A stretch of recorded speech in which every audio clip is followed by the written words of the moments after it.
Pada pukul 5.47 waktu lokal, sebuah F-16 Israel dengan call sign Iron melaju di ketinggian 20.000 kaki di atas Teheran, mengarah ke pusat komando Garda Revolusi.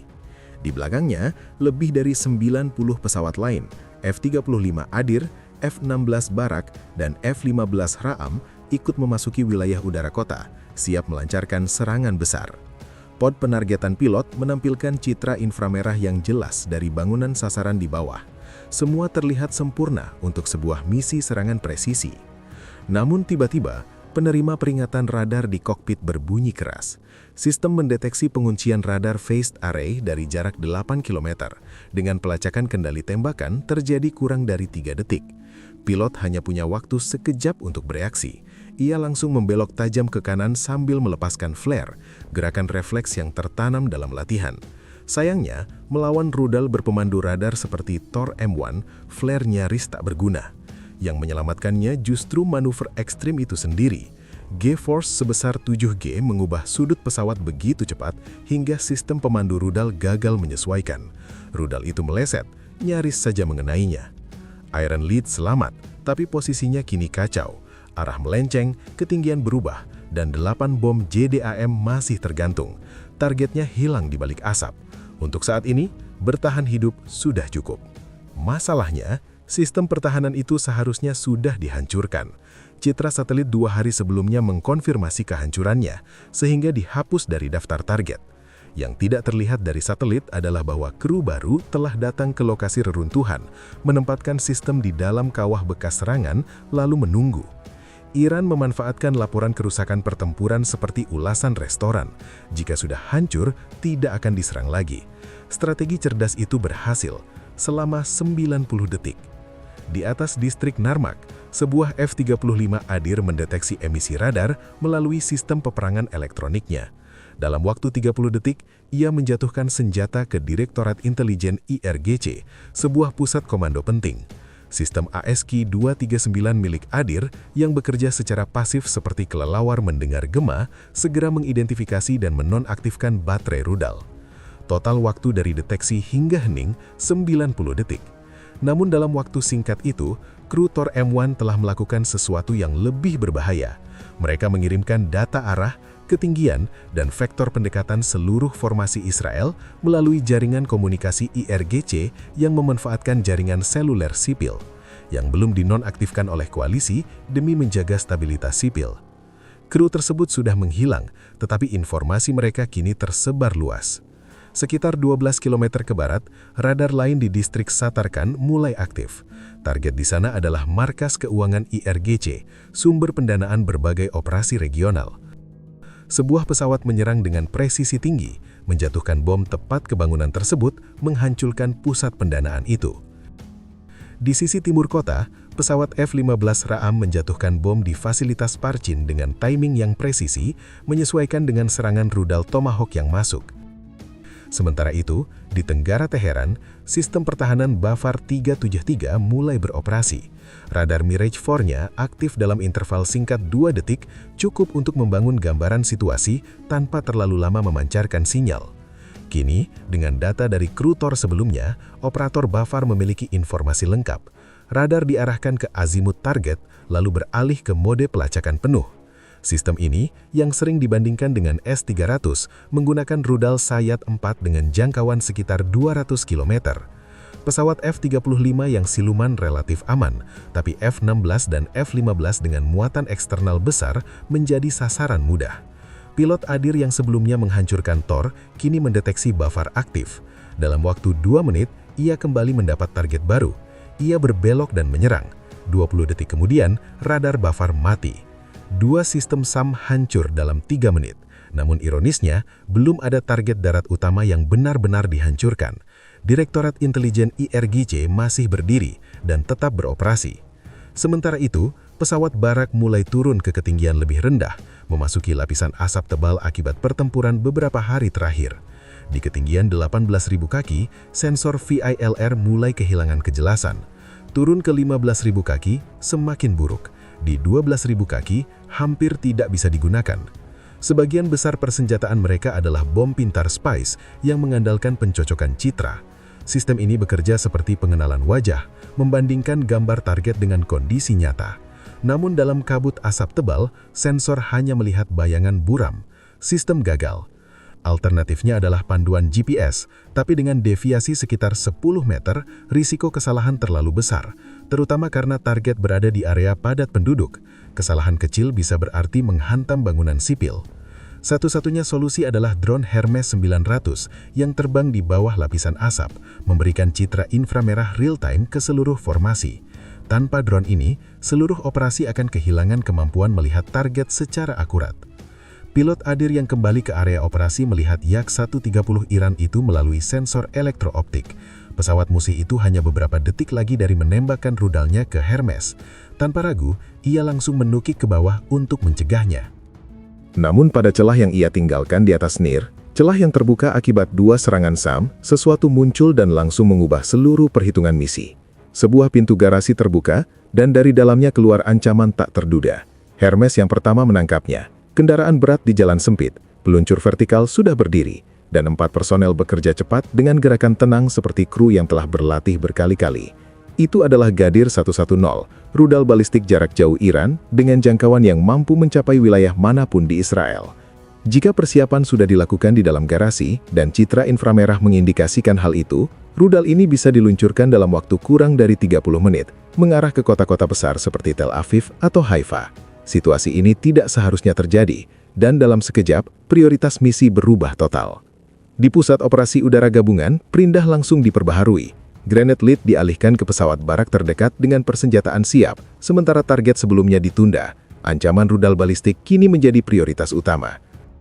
Di kokpit satu kursi, pilot harus menangani semuanya sendiri. Tangan kanan mengendalikan pesawat, tangan kiri memasukkan koordinat baru ke dalam bom GBU-31 yang sebelumnya diprogram untuk target lain.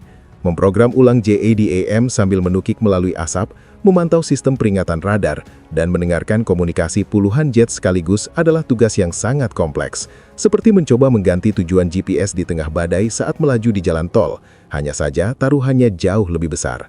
Sementara itu, di sektor lain, sebuah pesawat barak menemukan celah singkat dalam asap ketika angin mendorong kabut menjauh. Sistem SPICE segera mengunci target, Kementerian Intelijen di lantai 3, dan bom dilepaskan sebelum pandangan kembali tertutup. Serangan itu berhasil dengan presisi tinggi, namun di lokasi berbeda, seorang pilot barak mengorbit pusat logistik IRGC yang sudah dikonfirmasi, tetapi kehadiran warga sipil di sekitar target membuatnya tidak bisa menyerang. Ia terus berputar sambil menunggu izin. Bahan bakar terus berkurang, dan target tetap utuh. Sementara itu, 7 target awal Granat Lead menjadi terbengkalai karena pilot yang bertanggung jawab kini harus menangani ancaman baru. Koordinat baru akhirnya diterima, dan pilot meluncur menuju target darurat. Dari ketinggian 15.000 kaki, ia menukik lebih cepat dari rencana, mengandalkan GPS untuk menghantam jalan sempit di antara bangunan padat.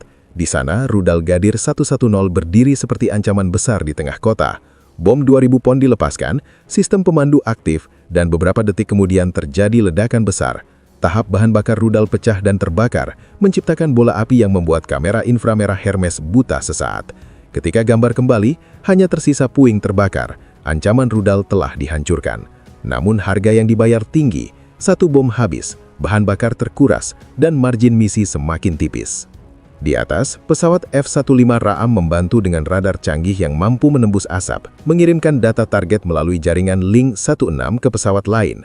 Di saat yang sama, F-35 ADIR menembak jatuh Yak-130 yang mengancam drone Hermes, memastikan mata operasi tetap aktif.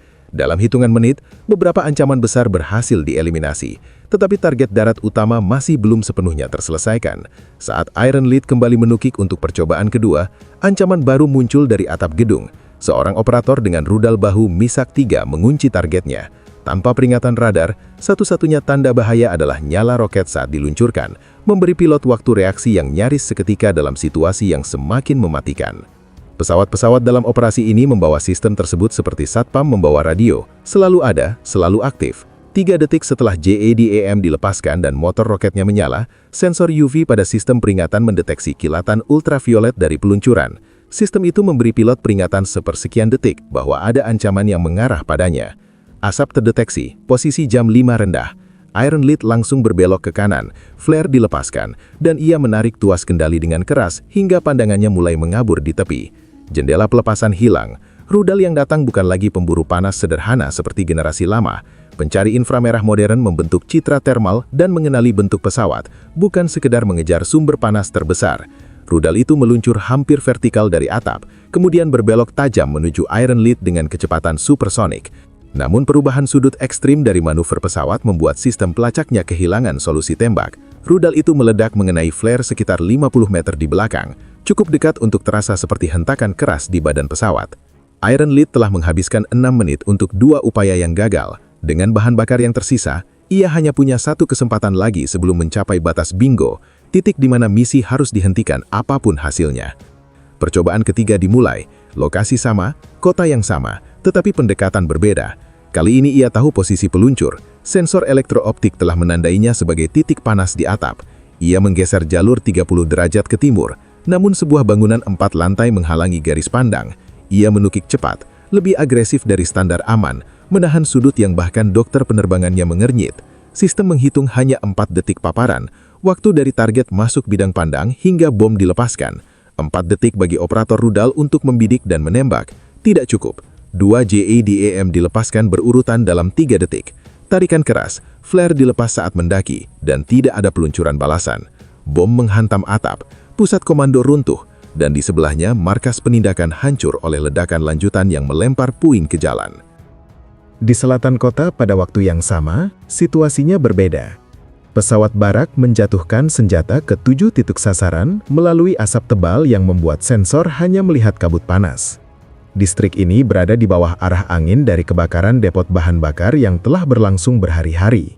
Di bawah 5.000 kaki, inframerah hampir tidak berguna.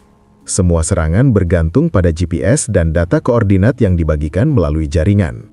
Dari 16.000 kaki, bom dilepaskan dalam sudut 30 derajat. Sirip terbuka dan mengarahkan senjata menuju koordinat yang tidak pernah terlihat langsung oleh pilot. Satu demi satu dilepaskan, 7 target dalam 90 detik. Mekanis, presisi, sepenuhnya bergantung pada satelit di orbit. Di sektor lain yang lebih bersih dari asap, pesawat lain mampu melakukan serangan presisi visual dengan hasil sempurna. Namun, tidak semua berjalan lancar.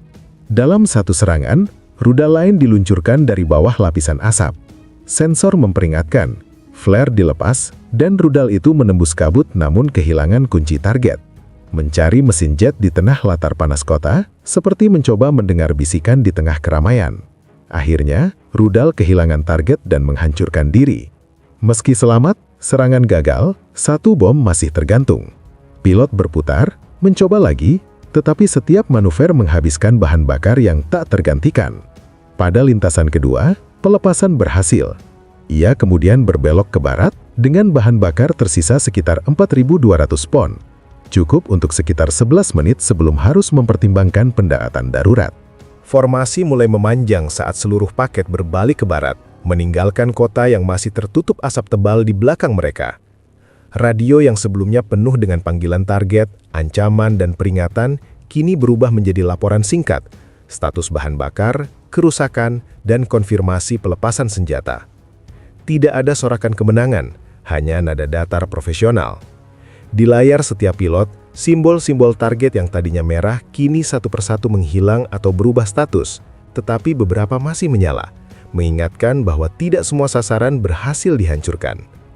Di kokpit Iron Lead, indikator bahan bakar terus turun perlahan, angka yang kini jauh lebih penting daripada daftar target manapun.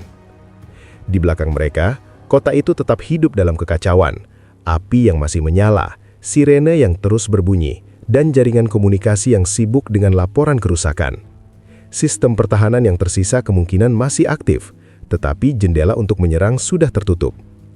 Setiap detik tambahan di wilayah udara itu hanya menambah resiko tanpa keuntungan taktis yang jelas. Di pusat komando, operator mulai menyusun ulang gambaran pertempuran, mana yang berhasil, mana yang gagal, dan mana yang harus menjadi prioritas berikutnya. Data dari drone, satelit, dan sensor pesawat digabungkan menjadi satu gambaran besar yang masih penuh celah. Iron Lead menjaga ketinggian saat keluar dari zona ancaman. Nafasnya mulai kembali stabil setelah beberapa menit yang terasa jauh lebih panjang. 3 kali percobaan, 1 keberhasilan, 2 nyaris gagal. Cukup untuk hari ini. Ia melirik sekali lagi ke layar target, memastikan tidak ada penugasan ulang mendadak yang bisa mengubah rencana pulang. Tidak ada. Untuk pertama kalinya sejak memasuki wilayah udara musuh, arah terbangnya sederhana, pulang.